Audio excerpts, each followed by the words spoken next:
Hello! Good afternoon. Okay, kakatapos lang ng aming trabaho.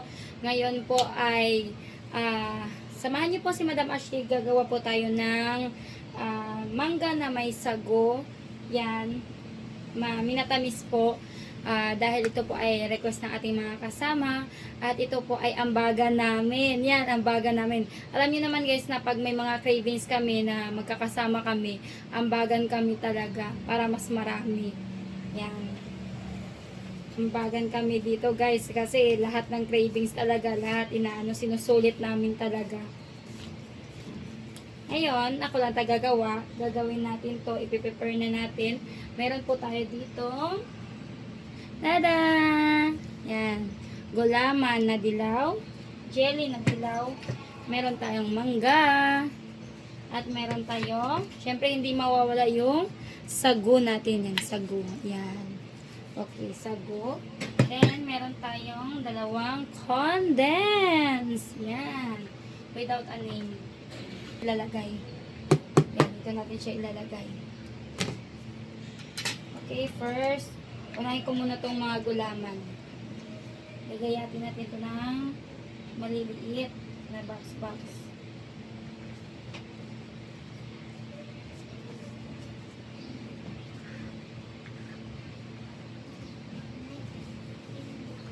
Samahan niyo po ako.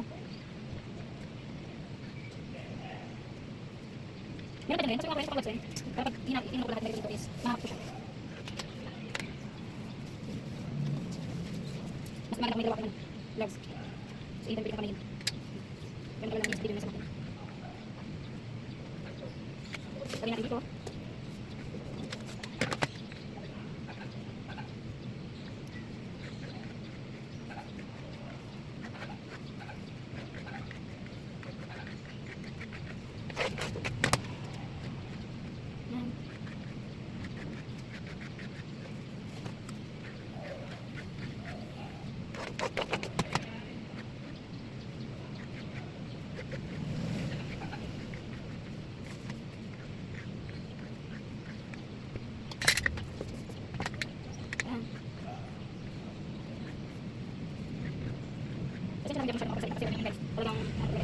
Okay guys, balatan na natin to.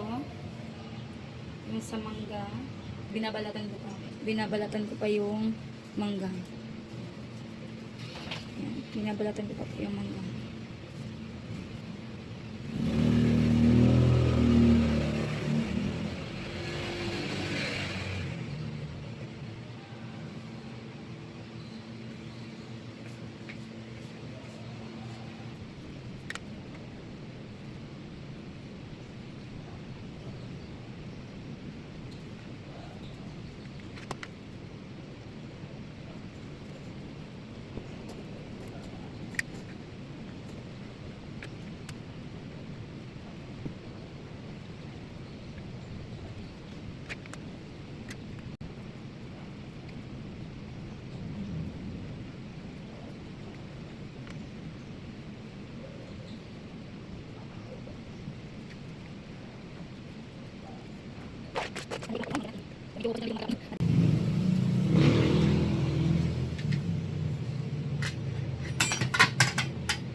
Then, pasuyo po.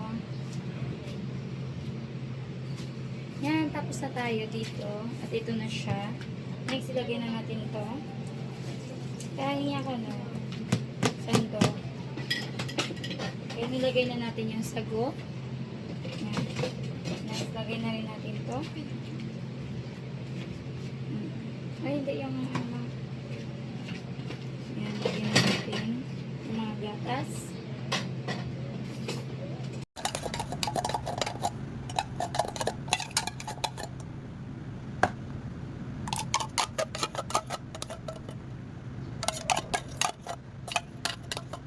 Yan, ito na guys, ang ginawa natin.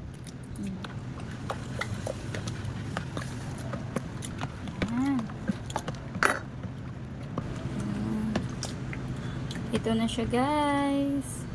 Our finished product yan.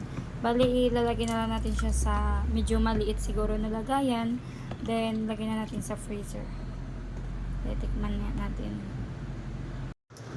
Yan, ito na guys. Tapos na natin. Okay, tikman natin guys kung kamusta yung lasa. Okay, ito yung kutsara natin. Tikman natin.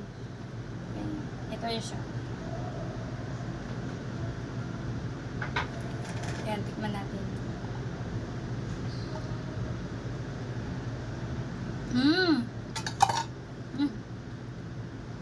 Tumulo pa. Sarap. Sakto lang yung 2 gatas niya. Hindi na natin kailangan pa maglagay ng evap or ano, sakto-sakto or asukal. Wala na. Kundi ito na po siya. Ang sarap. Okay guys, I'm done. Nakagawa na ako. Lagay na lang natin siya sa chiller or sa freezer para mas mabilis lumamig. Then, tawagin na natin yung mga kasama natin. Then, patikim na natin ito sa kanila. That's all. Thank you! Madam Ashtig po. Please don't forget to follow, like, and share Madam Ashtig para mas marami pa tayong mapasaya. Okay guys, mamaya po, habang nakain po dito si Madam Ashtig, mamimili po tayo ng napakaswerte or masipag na taga-subaybay natin. Okay guys, kain po! Merienda!